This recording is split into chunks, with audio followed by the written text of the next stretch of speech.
आजादी के 100 साल हो गए। स्वाभाविक रूप से ऐसे जो माइलस्टोन होते हैं वो एक प्रकार से नया उत्साह भरते हैं, नए संकल्प के लिए व्यक्ति को तैयार करते हैं। और उस अर्थ में मेरा मत था कि एक मौका है, 75 साल पर हम खड़े हैं, 100 साल पहुंचने वाले हैं, इस 25 साल का सर्वाधिक उपयोग कैसे करें।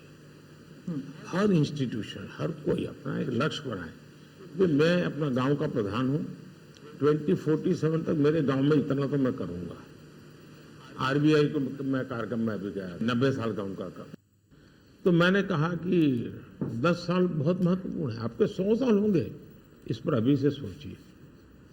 तो मेरे मन में 2047 ये भारत की आजादी के 100 साल और देश में एक प्रेरणा जगनी चाहिए।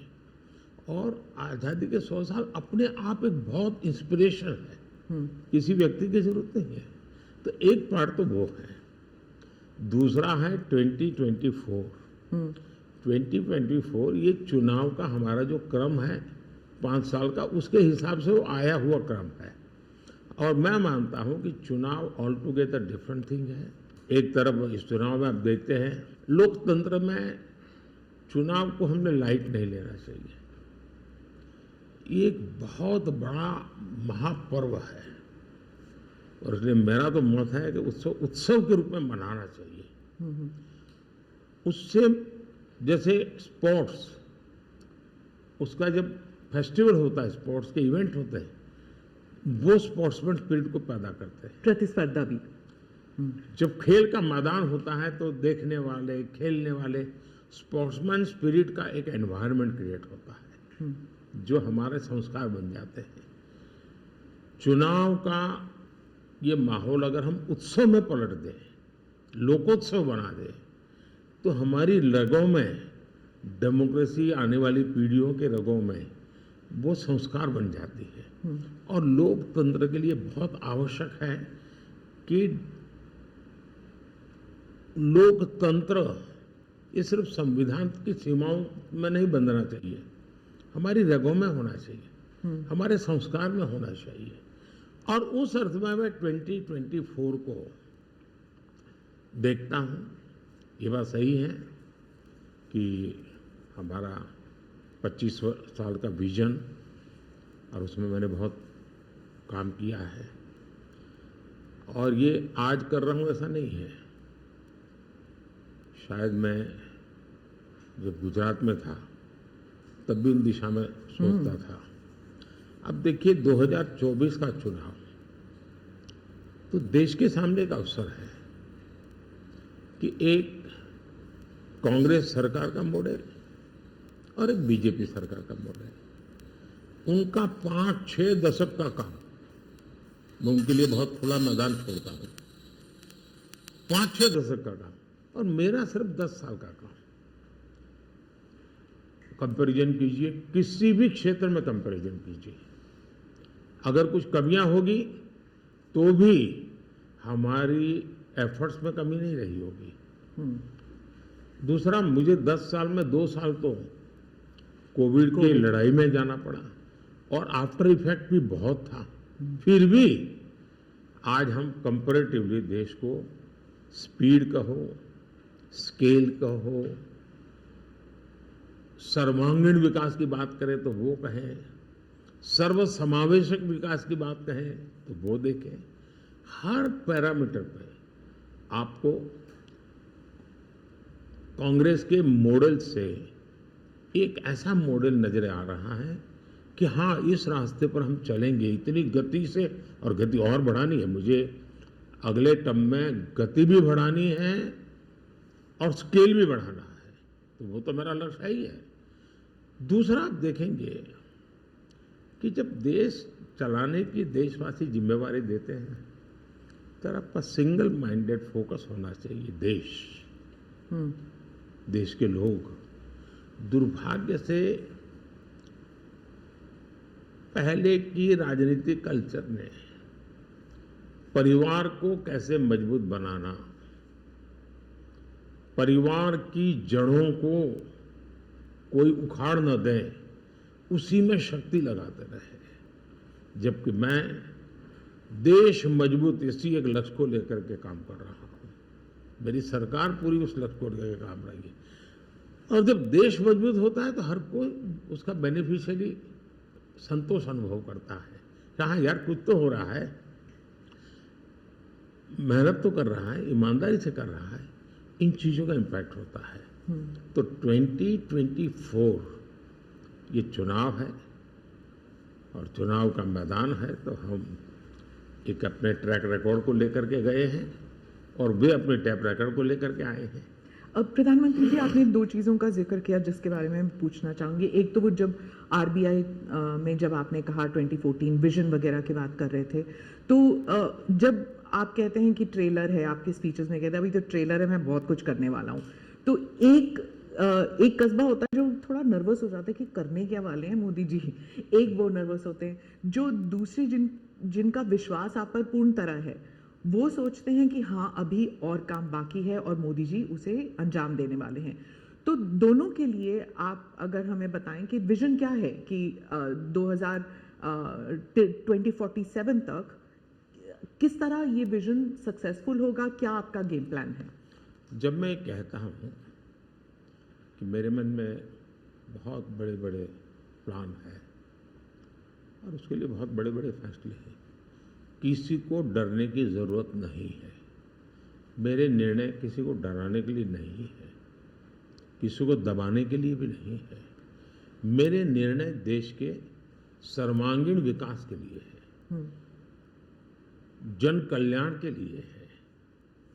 देश के युवाओं के एस्पिरेशंस को मैं देर करना नहीं चाहता हूँ, मैं समय बिगाड़ना नहीं चाहता हूँ, उस अर्थ में मैं कह रहा हूँ। दूसरी बात है, ज़्यादातर सरकारों का स्वभाव होता है वो ये मिजाज में रहते हैं हमने तो सब कुछ कर लिया, हम तो सब कुछ करते हैं। मैं नहीं मानता हूँ मैंने सब कुछ कर लिया है। मैंने ज़्यादा से ज़्यादा करने का प्रयास किया है, सही दिशा में जाने का प्रयास किया है। फिर भी बहुत कुछ है जो मुझे अभी भी करना है, क्योंकि मैं देखता हूँ मेरे देश की कितनी आवश्यकताएं हैं। हर परिवार का सपना, वो सपना कैसे पूरा हो, ये मेरे दिल में पड़ा हुआ है। और इसलिए मैं कहता हूँ जो हुआ है वो ट्रेलर है, आपको अच्छा लगा है, लेकिन मैं बहुत अधिक करना चाहता हूँ, उस अर्थ में मैं उस बात को कहता हूँ। दूसरी बात है कि 2047 का जो विजन का सवाल है, एक तो मैं लंबे समय तक मुख्यमंत्री रह करके आया हूँ और मैं अनुभव करता था कि बार बार चुनाव, आचार संहिता, किसी भी राज्य में चुनाव हो तो मेरे राज्य से 30-40 सीनियर अच्छे अफसर ऑब्जर्वर के नाते जाते थे इलेक्शन ड्यूटी, तो 40-50 दिन तक वो बाहर रहते थे। तो मुझे चिंता रहती थी कि मैं सरकार कैसे चलाऊं, क्योंकि देश में ऐसे चुनाव होते ही रहते और मेरे ऑब्जर्वर जाते रहते। तो फिर मैंने सोचा कि मैं ये इसको वैकेशन नहीं मानता हूँ। मैं चुनाव होगा तो उस पीरियड को वैकेशन के रूप में नहीं लूँगा। मैं अफसरों को पहले से काम देता हूँ, भाई अगली सरकार के लिए ये काम करो। तो मैं उस समय भी 100 दिन का प्लान करता था। हाँ, उसी में पूछना था मुझे। हाँ। अभी तो चुनाव हो ही रहे हैं, अभी रिजल्ट्स भी नहीं आए और आप 100 दिन का प्लान बना रहे हैं। मैं चुनाव में जाने से पहले शुरू किया। हाँ। और दरअसल मैंने कैसे किया कि मैं पिछले 2 साल से 2047 को ध्यान में रख के काम करता था, और उसके लिए मैंने देश भर में लोगों के ओपिनियन मांगे, सुझाव मांगे। शायद 15 लाख से अधिक लोगों के मैंने सुझाव दिए हैं कि वो आने वाले 25 साल में हिंदुस्तान को कैसे देखना चाहते हैं। और मैंने सभी यूनिवर्सिटीज़ को कांटेक्ट किया, मैंने अलग अलग एनजीओ को कांटेक्ट किया, संगठनों को, और 15-20 लाख लोग उन्होंने इनपुट दिया। फिर मैंने एआई की मदद लेकर के उसको सब्जेक्ट वाइज बनाया, उसका काफ़ी मैंने टेक्नोलॉजी, आर्टिफिशियल इंटेलिजेंस, हाँ, टेक्नोलॉजी का भरपूर उपयोग किया। ओके। मैंने हर विभाग में अफसरों की एक डेडिकेटेड टीम बनाई कि भाई इस पर काम कीजिए, कैसे हो सकता है अगले टर्म के लिए, 25 साल के लिए। और फिर मैंने खुद ने उनके साथ बैठा, प्रेजेंटेशन लिए 2-2 ढाई-ढाई घंटे, और मेरा विजन के अनुरूप क्या चीजें हैं, कौन सी चीजें डुएबल हैं, कौन सी चीजें डुएबल नहीं थोड़ा सा है, ट्रेलर बता सकते हैं? उसको मैं अंदाज, मैं ऐसा है कि आचार संहिता चल रही है, अच्छा। मैं अभी अगर इन चीज़ों को बताऊंगा तो शायद कोई उसको गलत अर्थ में ले लेगा, तो मैं उसमें फंसना नहीं चाहता हूँ। जी। लेकिन इसमें कुछ छुपा हुआ नहीं है, मिल ही जाएगा। हम्म। दूसरा मैंने कहा कि मैं चाहता हूँ कि ये जो मैं डॉक्यूमेंट बना रहा हूँ, जो मेरा विजन है, लेकिन वो विजन मोदी की बपौती नहीं है, वो 15-20 लाख लोगों के विचारों को उसमें समाहित किया। एक प्रकार से इसकी ओनरशिप देश की है। 15-20 लाख लोग इनपुट देते हैं, मतलब पूरा देश दे रहा है। जी। मैंने क्या किया है कि मैंने उसको अभी डॉक्यूमेंट के रूप में तैयार करवा रहा हूँ। जैसे ही चुनाव प्रक्रिया पूरी हो जाएगी, तुरंत वो स्टेट को भेज दिया जाएगा। ओके। मैं चाहूँगा कि स्टेट उस पर काम करे।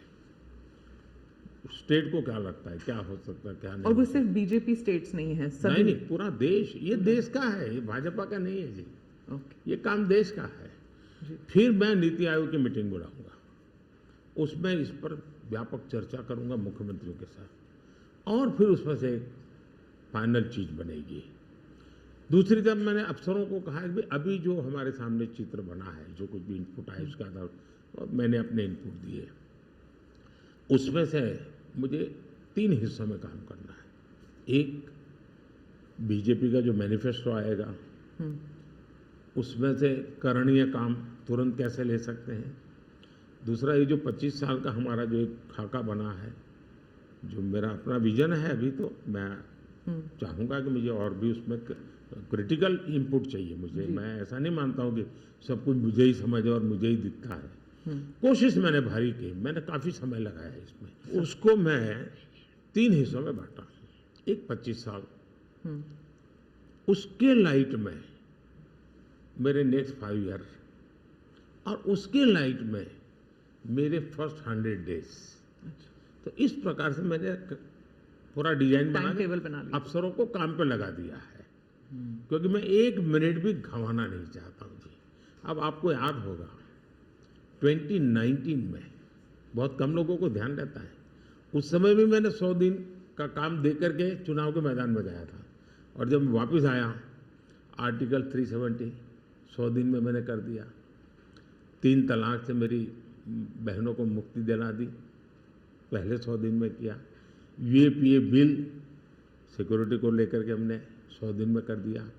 बैंकों का मर्जर बहुत बड़ा काम था, हमने 100 दिन में किया। इतना ही नहीं, पशु का टीकाकरण, ये कोविड के टीकाकरण की इतनी चल रहा है ना, मैं देश में पहली बार करीब 15,000 करोड़ रुपया लगा करके पशुओं के टीकाकरण का बड़ा अभियान चला रहा हूँ, और मैंने 19 में पहले 100 दिन में किया था। तो मैं 100 दिन क्या काम करना, वो हैफाजत नहीं करता, मैं बिल्कुल प्लानिंग करके उसको आधार पर आगे चलाता हूँ। मोदी जी, आपने एक टर्म कॉइन किया है जो बहुत ही लोकप्रिय हो गया है, मोदी की गारंटी। अब चुनाव के वक्त कई लोग कह रहे हैं कि क्या उम्मीदवार जो है वो नॉट इम्पॉर्टेंट है, वोट तो सिर्फ मोदी जी को जा रहा है क्योंकि मोदी जी की गारंटी है। तो इलेक्शन के दौरान ये सब टर्मिनोलॉजी इम्पोर्टेंट होता है। पहली बात है, उम्मीदवार ही नहीं, चुनाव में हर मतदाता इम्पोर्टेंट होता है।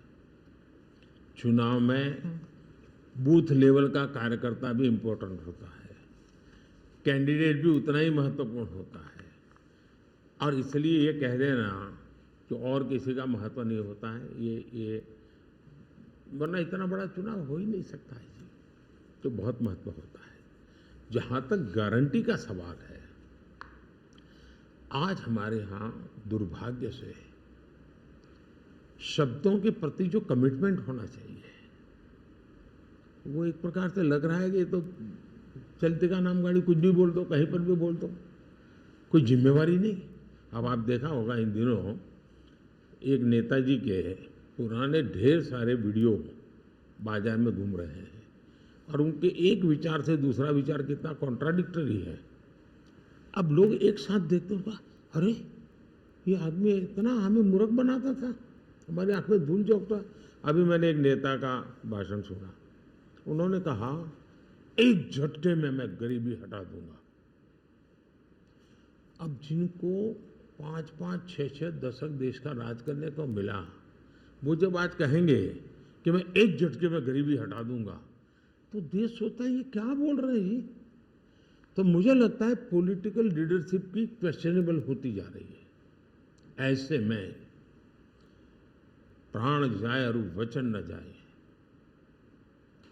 ये महान परंपरा से हम निकले हुए लोग हैं। मैं मानता हूं नेताओं ने ओनरशिप लेनी चाहिए, जिम्मेवारी लेनी चाहिए। ये मैं जो बोल रहा हूं मतलब मेरी जिम्मेवारी है, ये कोई करेगा ऐसा करेगा ऐसे नहीं चलता है। और उसमें से मैंने बल दिया है गारंटी का। मैं कमिटमेंट भी करता हूं और उसका मैं ओनरशिप ले रहा हूं।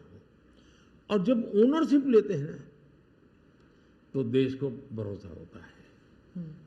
आज आप देखिए कि हम जो बात कहते हैं उस पर लोगों का भरोसा है। 370 हटाऊंगा,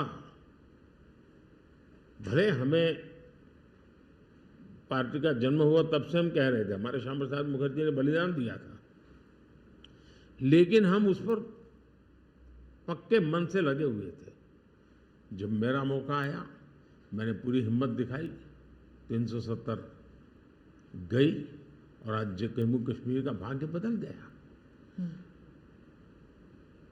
3 तलाक कितने ही चीजों से गुजरा, पॉलिटिकल लीडरशिप डर गई, लोगों को रहा भी इनके पर क्या भरोसा करे। ये तो एक बार एक बोलते दूसरी बार, लोगों का भरोसा तब बनता है कहेगा यार ये खुद खड़े रहेंगे, ये खड़े रहेंगे।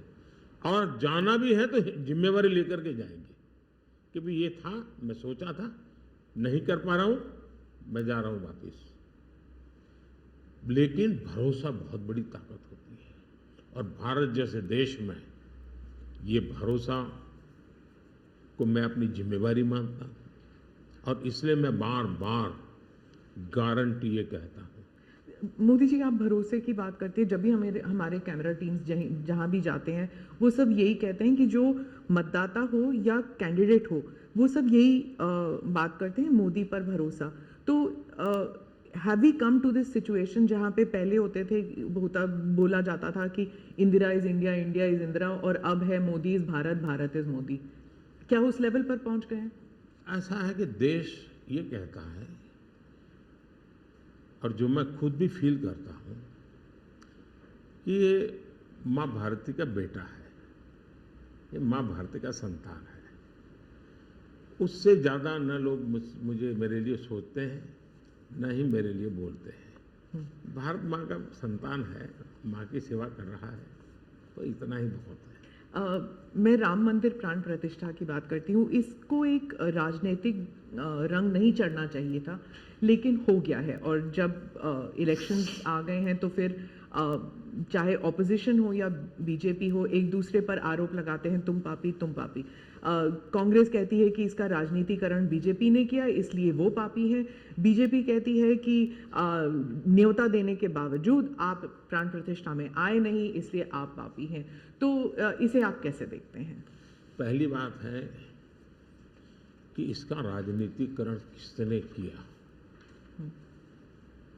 और इसको आज की घटनाओं से मत। जब हमारा जन्म भी नहीं हुआ था, हमारी पार्टी पैदा भी नहीं हुई थी, उस समय अदालत में ये मामला निपटाया जा सकता था, समस्या का समाधान हो सकता था। भारत विभाजन हुआ तो विभाजन के समय ये तय कर सकते हैं चलो भाई इतनी इतनी चीजें ऐसा कर लो, वो नहीं किया गया। क्यों? कि एक ऐसा हथियार हाथ में है जो हथियार वोट बैंक पॉलिटिक्स के लिए मजबूती का एक दांव है, इसलिए उसको पकड़ के रखा गया और बार बार उसको भड़काया गया। अब जब ये अदालत के अंदर मामला चल रहा था, अदालत में अभी जजमेंट ना आए वहां तक कोशिश की गई। न्यायिक प्रक्रिया से होना चाहिए तो हमारा संविधान हमें कहता है और सरकार की तो जिम्मेवारी है, लेकिन उसमें भी अड़ंगे डालना, ये क्यों? क्योंकि उनके लिए ये राजनीतिक हथियार था। ऐसे लोगों के लिए। और देखिए राम मंदिर का ऐसे लोग हैं, राम मंदिर कर रहे हैं, तुम्हें मार देंगे, ऐसा करके वोट बैंक बनाने का एक तरीका था। अब हुआ क्या, राम मंदिर बन गया तो उनके हाथ से वो मुद्दा ही चला गया। अब वो किसी को डरा नहीं पा रहे हैं, राम मंदिर आ जाएगा, आ गया, कुछ नहीं हुआ, आग नहीं लगी कोई। दूसरा, इनकी प्रकृति, आप सोमनाथ मंदिर से लेकर के अब तक की घटनाएं देखिए, वे भारत की मूलभूत आस्थाएं, भारत का मूलभूत जो पिंड है, उसके प्रति नेगेटिविटी लेकर के ही देश में वो अपनी बात है। अब सोमनाथ मंदिर को क्या प्रॉब्लम था, सरदार पटेल थे, डॉक्टर राजेंद्र बाबू को जाना था, वहां तो न जनसंघ था, न भाजपा था, न आरएसएस थी, न कोई लड़ाई थी, लेकिन उन्होंने मना कर दिया जाने। वो जो नेहरू जी की जो चिट्ठी थी, हाँ, जो भी है, अब ये और वो परंपरा आज भी चल रही है कि प्राण प्रतिष्ठा का निमंत्रण मिले और आप उसको ठुकरा दें। सचमुच में तो आपको गर्व होना चाहिए कि ये राम मंदिर निर्माण करने वाले जो भी लोग हैं, जिन्होंने संघर्ष भी किया है, वे आपके सारे पाप भूल करके, सारे आपके गुनाह भूल करके घर में आकर के आपको इनवाइट कर रहे हैं और नए से व्यवहार शुरू करना चाहते हैं। आप उसको भी उस पुराने मिजाज से ठुकरा दे, तब लगता है कि आपके लिए वोट बैंक एक बहुत बड़ी आपकी मजबूरी है। और उस वोट बैंक के चलते इस प्रकार की चीजें होती रहती। और ये किसी को नीचा दिखाना, किसी का अपमान करना, ये अपना अधिकार मानते हैं। और मैं कभी कभी कहता हूँ, ये तो नामदार है, हम तो कामदार है। अब मैं नॉर्थ ईस्ट जाऊँ, वहाँ के लोग कोई कपड़े पहना दे, मैं पहनता हूँ, उसकी भी मजाक उड़ाना, यानी हर चीज की। मैं तमिलनाडु जाऊँ, लुंगी पहनूँ, तो उनको लगता है देखो ये कर रहा है, वो कर रहा है। मैं हैरान हूँ जी, इतनी नफरत लोकतंत्र में नहीं होती है, नहीं होनी चाहिए। देखिए हमारे लिए, मैं मानता हूँ ये न राजनीति का विषय हम लोगों के लिए है, न होना चाहिए और न कभी होगा। हमारे लिए एक जबरदस्त आस्था का विषय है जी। और ये कोई प्रभु राम का संबंध कोई मेरे कारखाना में नहीं आया जी, हजारों साल से, और दुनिया के अनेक देशों में है। जब ये राम मंदिर का निमंत्रण देने के लिए ट्रस्ट के लोग मुझे आए, उन्होंने ठुकरा दिया। मैं सोचने लगा, इतना बड़ा मुझे दायित्व दिया जा रहा है, मैं अपने आप को योग्य कैसे करूं, अपने आप को योग्य कैसे बनाऊं। तो मैंने कुछ लोगों की एडवाइस ली, कुछ संतों की, कुछ जानकार लोगों की, मेरी स्पिरिचुअल लाइफ से जुड़े हुए कुछ लोगों को मैंने पूछा कि भाई मैं इसको एक प्रधानमंत्री के रूप में इस कार्यक्रम को नहीं लेता हूँ, एक राम भक्त के रूप में करना चाहता हूँ, मुझे क्या करना। उसमें से मुझे सुझाव आया, तो सुझाव तो बहुत, लेकिन मैंने फिर कुछ अध्ययन भी किया और मैंने मनोमन तय किया कि मैं 11 दिन का अनुष्ठान करूँगा। और मैं जमीन पे सोता था, नारियल के पानी पर रहता था। तो मेरे लिए शायद मेरी स्पिरिचुअल जर्नी की एक बहुत बड़ा महत्वपूर्ण ये 11 दिन की घटना में देखता हूँ। मैं और राम मंदिर प्राण प्रतिष्ठा को मैंने बहुत गंभीर लिया था जी। मैंने एक इवेंट के रूप में नहीं लिया था जी, मेरे लिए वो इवेंट नहीं था। वो एक स्पिरिचुअल मूवमेंट था आपके लिए। मैं मानता, मुझे दिखता था वो 500 साल का संघर्ष, मुझे दिखता था 140 करोड़ लोगों की श्रद्धा, सपने, और देश के गरीब गरीब लोगों ने पाई देकर के मंदिर बनाया है जी। ये मंदिर 3 चीजें मैं देखता हूँ। एक, 500 साल का अविरत, अखंड, एक निष्ठ संघर्ष, लाखों लोगों का एक काम के लिए बलिदान। दूसरा, लंबी न्यायिक प्रक्रिया, इतने सालों की न्यायिक प्रक्रिया, और न्यायिक प्रक्रिया के हर तराजू से तूल करके निकला हुआ, कसौटी हुआ। दूसरा, टेक्नोलॉजी का उपयोग, ASI के द्वारा उसकी खुदाई, सबूत, ये एक बहुत बड़ा। और चौथा, हिंदुस्तान के कोटि कोटि लोगों ने 1-1, 2-2, 5-5 रुपया जो भी दे सकते हैं दे करके ये मंदिर बनाया है। ये मंदिर सरकारी खजाने से नहीं बना है। ये ऐसे पहलू हैं कि जो भारत के स्वाभिमान को, भारत के सामर्थ्य को, भारत के सपनों को, भारत के संकल्प को और भारत की आने वाली पीढ़ी को बहुत बड़ी प्रेरणा देने वाले हैं। हम दक्षिण भारत की बात करते हैं तो पहले मैं दक्षिण भारत के कुछ मुद्दों के बारे में उठाऊंगी। बीजेपी का एक ऐसा नेता तमिलनाडु में उभर के आया है जिसके लिए मीडिया अटेंशन काफ़ी कुछ आ रहा है, वो है अन्नामलाई जी। तो वो काफ़ी कॉन्फिडेंट हैं कि तमिलनाडु में बीजेपी को डबल डिजिट फिगर आएंगे। तो क्या ये उनका ओवर कॉन्फिडेंस है कि आप भी तमिलनाडु इतनी बारी जा चुके हैं? पहली बात है कि तमिलनाडु जनसंघ के जमाने से और भारतीय जनता पार्टी, मैं कहता हूं 5-5 पीढ़ी हमारी इस विचार के लिए वहां खप चुकी है। तो एक निरंतर काम चला है। जब कांग्रेस से लोग निराश हुए तो प्रादेशिक पक्षों की तरफ गए और लंबे अरसे तक प्रादेशिक पक्षों का जो कुछ भी कामकाज देखा है, अब लोग निराश हो गए। निराशा के इस माहौल में उन्होंने दिल्ली में भाजपा की सरकार का मॉडल देखा, हिंदुस्तान में अन्य राज्यों में भाजपा की सरकार का मॉडल देखा, देश भर में जो तमिल बंधु रहते हैं उन्होंने अपने घरों में जाके बताया भी हम जिस राज्य में रहते हैं वहां तो ये हो रहा है। तो लोग स्वाभाविक तमिल प्रजा कंपैरिजन करने लगी कि जो हवा खड़ा किया गया था ये तो अच्छा काम कर रहे हैं। अब जैसे मैंने तमिल काशी संगम किया तो तमिलनाडु में डीएमके पार्टी वाले लोग ये तो पानीपुरी वाले करके मजाक उड़ाते थे। लेकिन जब तमिलनाडु के लोग काशी संगम कार्यक्रम में आए और काशी का रूप रंग देखा, उन्होंने कहा ये हमने तो जो सुना था ऐसा नहीं है, ये तो बहुत डेवलप दिखता है, बड़ी प्रगति हो रही है, आईटी का नेटवर्क दिखता है। तो सोचने का तरीका बदलने लगा और उसके कारण डीएमके के प्रति जबरदस्त गुस्सा पैदा हुआ है। मैं कल्पना नहीं करता हूं इतना बड़ा गुस्सा पैदा हुआ है। वो गुस्सा पैदा डाइवर्ट हो रहा है बीजेपी की तरफ पॉजिटिव वे में। और अन्नामलाई एक बहुत ही अच्छे आर्टिकुलेट है, यंग है, बहुत ही अपनी आईपीएस कैडर में बहुत बड़ी प्रतिष्ठित नौकरी छोड़ करके आए हैं। दूसरा, लोग सोचते कि यार इतना बड़ा होनहार कैरियर छोड़ के आया आदमी तो डीएमके एआईडीएमके में चला जाता, उसकी तो जिंदगी बन जाती। तो वो मानने नहीं गया, वो बीजेपी में आया। तो लोग आप यार ये बीजेपी में गया मतलब कुछ मेटल है, कुछ अच्छे इरादे वाला इंसान लगता है।